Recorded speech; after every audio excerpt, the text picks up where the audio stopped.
আসসালামু আলাইকুম। শুভেচ্ছা সকলকে।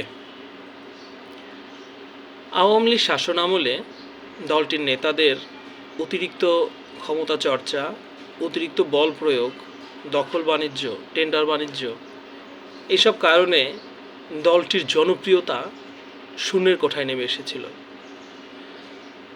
দেশের সাধারণ মানুষের পিঠ যখন দেয়ালে ঠেকে যায়, ঠিক তখনই মানুষ সুযোগ খোঁজে বিস্ফোরণের লাভার মতো জ্বলে উঠতে।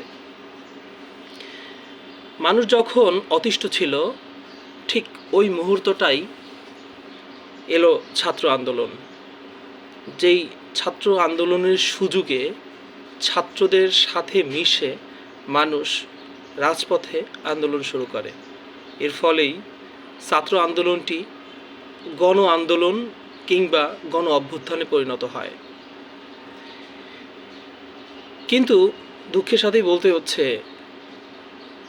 এমন পরিস্থিতি মোকাবিলার পরেও দলটি অর্থাৎ আওয়ামী লীগ শিক্ষা নিল না।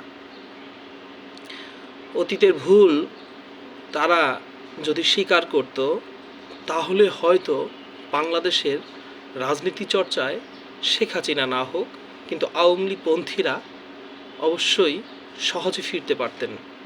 একটু সময় নিতে হতো, কিংবা একটু চর্চার সিস্টেমটা বদলাতে হতো।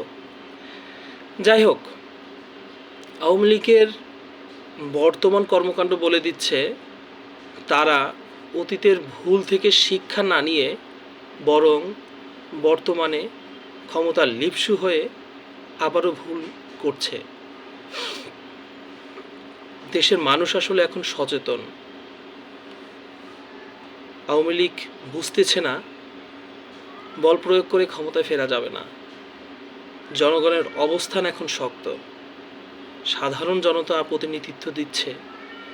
এ দেশের শাসন ক্ষমতা চাইলে জনবান্ধব কর্মসূচিতে আগাতে হবে।